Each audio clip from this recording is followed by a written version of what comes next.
E niente ragazzi, e siamo tornati in Italia. Mannaggia! Purtroppo è arrivato anche questo momento, dopo 3 mesi, un po' meno di 3 mesi, 2 mesi e tre quarti praticamente, in Giappone. Sono tornato in Italia, in realtà sono qua da un paio di settimane, quindi sono tornato praticamente a inizio mese, inizio luglio, ma come vi ho detto nei video precedenti avevo ancora da mostrarvi le altre parti del vlog che ho fatto quando sono andato a Tokyo, ho fatto gli ultimi 10 giorni a Okinawa e quindi ci tenevo un po' a mostrarvelo. Adesso basta, ho finito i vlog, ho solo da raccontarvi un po' il ritorno, quali sono i prossimi piani e basta. Tra l'altro stasera, che è un martedì, farò una live, quindi se vedete questo video probabilmente durante un weekend, sappiate che d'ora in poi riprendo con le live serali, quindi il martedì sera circa farò una live su questo canale e una mezz'oretta comunque per chiacchierare con voi e basta. Quindi niente ragazzi, com'è andata? Com'è andata il rientro? Perché sono rientrato? Allora, innanzitutto, perché 3 mesi sono stato, voglio farvi un po' un resoconto ecco, del Giappone, voglio dirvi anche quanto abbiamo speso, com'è andata, conclusioni finali, cosa mi è piaciuto, cosa non mi è piaciuto, eccetera. Quindi vi racconto prima di tutto la parte finale, quindi quando siamo tornati. Siamo tornati diciamo a fine mese, siamo andati all'aeroporto di Haneda, gigantesco, quindi abbiamo fatto l'ultimo giorno a Tokyo, dopo Okinawa, e l'ultimo giorno abbiamo detto, dato che era un po' difficile prendere il volo lo stesso giorno che siamo andati da Okinawa a Tokyo, da Tokyo prendere il volo lo stesso giorno sarebbe stato un problema, quindi abbiamo detto facciamo l'ultima notte lì e poi torniamo il giorno dopo. Quindi l'ultimo giorno l'abbiamo fatto a Tokyo, abbiamo rivisitato un po' tutti i posti da vedere, Akihabara, abbiamo visto Shibuya, abbiamo fatto un giro e poi pian piano verso sera siamo andati a mangiare l'ultima saiseria, la pizza a 2,50 € che abbiamo mangiato 1000 volte e poi siamo tornati verso Ota, quindi ne abbiamo approfittato per vedere una parte nuova di Tokyo che è Ota ed è questo posto vicino ad Haneda, è la città diciamo più vicina all'aeroporto di Haneda e molto molto interessante. L'inizio era quello di visitare solo quello e star lì vicino all'aeroporto e il giorno dopo partire, però in realtà abbiamo visto che in mezz'ora Tokyo è ben connessa, quindi abbiamo visitato anche il resto per salutare un po' tutto. È stato molto bello fare le cose con calma, abbiamo preso qualche souvenir, c'era una collaborazione con Pokémon e Family Mart, quindi ne ho approfittato per prendere un souvenir anche di Pokémon, un paio di ultime cose e poi siamo andati. Haneda, aeroporto pazzesco, bellissimo, il giorno dopo c'è veramente di tutto e di più e dopo 10 ore di volo siamo andati in Cina, a Pechino, per fare lo scalo. Siamo stati lì altre 6-7 ore in cui era notte, quindi non abbiamo praticamente, cioè io ne ho approfittato per editare i video, lavorare, mettermi a posto, fare il mio yoga e in più c'erano queste poltrone particolari che ti fanno i massaggi, quindi sono dovuto iscrivere a WeChat, che loro hanno queste mega app dove puoi fare di tutto. Con WeChat ho pagato queste cose e poi siamo partiti e abbiamo fatto il volo fino al ritorno. Poi 2 ore da Malpensa per tornare a casa e poi lì diciamo, mi sono ritrovato con la mia famiglia, mi sono ritrovato Claudia è tornata a casa sua, 156.000 cose da fare l'unboxing, nuovi profumi, nuovi prodotti, nuove cose, mi sono ordinato le cose che volevo ordinare come la Terragan Mini, quella che fa i massaggi, ho messo un po' a posto tutto, mi sono riscritto in palestra e piano piano ho ripreso, ho anche visto i miei amici per raccontare un po' tutto ed è finita la vacanza. Più che vacanza è stato proprio, non lo so, una fuga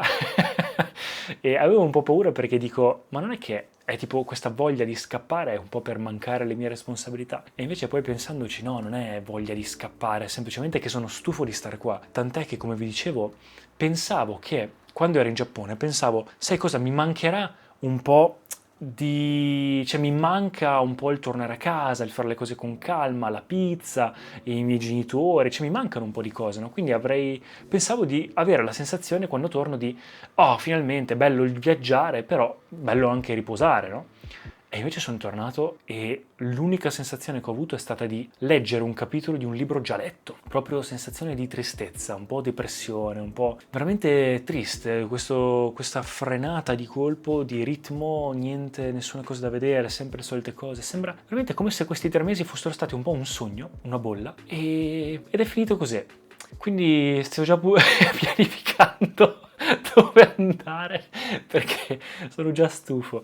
mannaggia. Poi tutta la questione dell'agenzia delle entrate, sto cambiando commercialista, non è successo niente di bello da quando sono tornato, solo ripreso un po' di cose e basta. Veramente triste, poi c'è tanto caldo qua. Vabbè, quindi stiamo vedendo cosa fare. Ho nuovi piani per il futuro, tante cose, diciamo che è un po' un momento sia perso ma anche di consapevolezza. L'altro giorno ho fatto questa meditazione molto profonda e mi sono proprio tipo sentito liberato e a un certo punto ho proprio come un po' una rinascita, ho sentito questa sensazione talmente tanto di liberazione, di arrendermi a tutto che a un certo punto ho detto cavoli, tutte queste preoccupazioni sono pensieri, sto lavorando anche tanto su me stesso, continuando con mio yoga e tutto, il mio percorso interiore e quindi è un momento perso, ma un momento perso significa anche che sei libero, no? Perché se non fossi libero non saresti perso, sei perso quando non sai cosa fare ma perché hai scelta, quindi alla fine è anche una cosa positiva e quindi alla fine probabilmente il pensare troppo non è neanche la scelta giusta, semplicemente concentrarmi su quello che mi piace fare qui e ora senza guardare quello che fanno gli altri è la scelta giusta ed è quello su cui mi concentrerò da qui in poi, magari nel cercare un po' più di fare degli obiettivi e vedere cosa succede. Ma tornando al Giappone, allora, considerazioni. Quanto abbiamo speso, innanzitutto? Allora, abbiamo speso di affitto in zona Otsuka, quindi bella zona, vicino al centro, sulla Yamanote Line, costava 1.400 euro al mese l'affitto, con uno sconto noi l'abbiamo pagato 1.100, quindi circa 550 euro a testa al mese, compreso di bollette. Il cibo, noi mangiavamo a casa la mattina, la colazione, il pranzo e la merenda, sempre le solite cose, e a cena fuori. Abbiamo contato che mangiando bene, quindi a casa mangiando bene, il riso con le verdure, anche la carne e tutto, spendevamo circa 2 euro, 2,50 euro a pasto, mentre fuori a cena spendevamo circa 3,50 euro, 5 euro, circa ovviamente andando nei posti, non ristoranti di lusso, andando nei posti dove si mangia fuori, contando che in Giappone si mangia fuori, cioè è normale mangiare fuori perché non costa tanto più che mangiare a casa. Quindi alla fine, contando un po' tutto, 3 mesi abbiamo speso circa a testa, compresi i voli, compresa la vacanza a Okinawa, compresi i tour e tutto, circa 4.500 euro a testa. E non è niente male, nel senso che io mi ero messo in testa circa 6.000 euro, almeno 2.000 euro al mese. Non sono pochi, però contando che c'è gente che va in vacanza in Giappone e spende 10.000 euro per 2 settimane, o contando che io quando sono stato l'anno scorso in 2 settimane, no 3 settimane in Giappone, ho speso 3.500 euro. Questa volta ne abbiamo spesi circa 5.000, contando anche souvenir e cavolate varie, ma abbiamo fatto la vacanza a Okinawa, abbiamo preso più voli, siamo andati in giro, abbiamo fatto un bel po' di robe, quindi in realtà alla fine abbiamo esplorato veramente ogni giorno la città. Quindi sì, non ci siamo trattenuti tanto, ma in alcune cose ci siamo trattenuti, contando tour guidati, bus, abbiamo noleggiato la bici elettrica quando eravamo a Okinawa. Quindi in realtà alla fine quei prezzi non costa assolutamente più di Milano, ad esempio, perché contate che ovviamente abbiamo anche la palestra, contando anche il abbonamento alla palestra, contando che noi stavamo 3 mesi come turisti, quindi ovviamente se vai là con una residenza e stai per più tempo, l'affitto non ti costa così tanto, l'affitto ti costa come in Italia, trovi anche cose 500 euro, trovi anche, poi se vai anche un po' fuori Tokyo ancora meglio, noi non volevamo stare troppo fuori perché se andiamo là per provare la città, la vita della città, volevamo stare un po' in città, quindi diciamo un po' una via di mezzo, ecco. E quindi alla fine quei prezzi non è per niente andata male, quindi circa 1.500 euro al mese praticamente compreso tutto. Tokyo, ve l'ho detto, mi è piaciuta tantissimo, ci si sente al sicuro, tutto funziona bene, le persone sono sicurissime, consiglio al 100%, per quanto la gente possa dirne da fuori, sì, ma i giapponesi hanno altri problemi, eccetera, vero, ogni paese ha la sua, nessuno è perfetto, ma allo stesso tempo io preferisco la sicurezza, la pulizia e l'organizzazione dei giapponesi piuttosto di tante cose che abbiamo noi, però con pericolosità, perché tu vai a Milano, io adesso sono tornato, ho fatto un giorno a Milano per un lavoro e veramente mi sembrava di essere nel Bronx, sembra di essere tornati 20 anni indietro, ma neanche, perché noi non ci arriveremo neanche proprio con la mentalità a una cosa del genere. Quindi veramente un posto, almeno per me, incredibile. Sono stato benissimo. Tokyo ha talmente tante cose da vedere che non ci si stufa mai, ogni posto è un po', ogni quartiere è un po' una città a sé e quindi un giorno vai in una, un giorno vai in un'altra, c'è sempre qualcosa da vedere, sono sempre eventi e cose da fare, la lingua è migliorata, sto migliorando molto, siamo andati comunque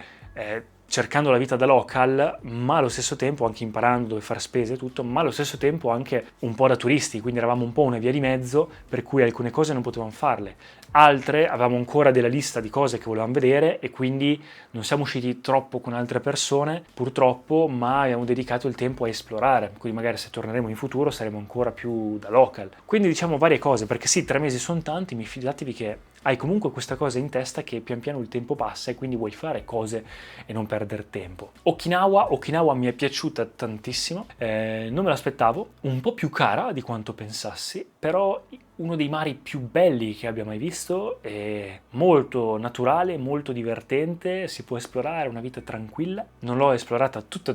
però quello che ho visto bello, ci tornerò sicuramente magari esplorando le altre isole che non ho visto. Quindi questo è un po' il mio feedback, ovviamente iper positivo, non vedo l'ora di tornare. Vedremo se sarà Tokyo un'altra città, ma alla fine pensandoci comunque serve comunque, sì è vero, vai a Bali, stai lì, però cosa c'è di stimolante? Cos'è che fai? Oltre a riposare, insomma, farti 2 foto, almeno Tokyo comunque è una città pazzesca e tu dici vabbè ma vai a New York, ma New York costa il triplo, e allora tu dici vabbè vai non so in Cina, vero, magari altri paesi dell'Asia possono dare la stessa, una sensazione simile, ci proverò, però ad esempio l'Europa, cioè dopo un po' che l'hai vista è sempre un po' tutta simile, quindi Tokyo è una bella, è proprio, non so, almeno forse sono io che sono cresciuto con gli anime, con i manga, con queste cose, magari ho un condizionamento da Gen Z, però veramente ci si sente bene, si sta bene, sembra di essere nel futuro e forse la viviamo meglio noi come turisti che vanno in Giappone rispettando le regole piuttosto che un giapponese. Sì, forse uno che abita a Tokyo e fa magari il salaryman o altro, magari sente questa pressione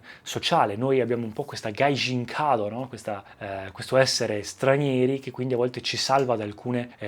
pressioni sociali, da altri atteggiamenti che magari non conosciamo e quindi magari alcune cose vengono un po' risparmiate su di noi, quindi in realtà noi per assurdo ce l'abbiamo meglio anche di tanti giapponesi che abitano là. Poi non è la terra promessa, ma a mio parere ci va molto vicino. Anche perché poi tornando in Italia mi sono accorto che torni con aspettative anche troppo alte sugli altri, su tutto, è veramente un peccato. Uno se deve vedere il Giappone vedetelo per ultimo perché poi volete tornare solo lì, ed è vera questa cosa. Sì, ecco il cibo qua è ovviamente buono, però basterà veramente solo quello per farmi stare in Italia? Per non rimanere qua indietro in tutto? Va bene, ragazzi, grazie mille per il supporto, questo è l'ultimo vlog, è la fine di questo viaggio. Se avete qualsiasi domanda fatemela sapere e noi ci vediamo al prossimo video. Ciao ragazzi!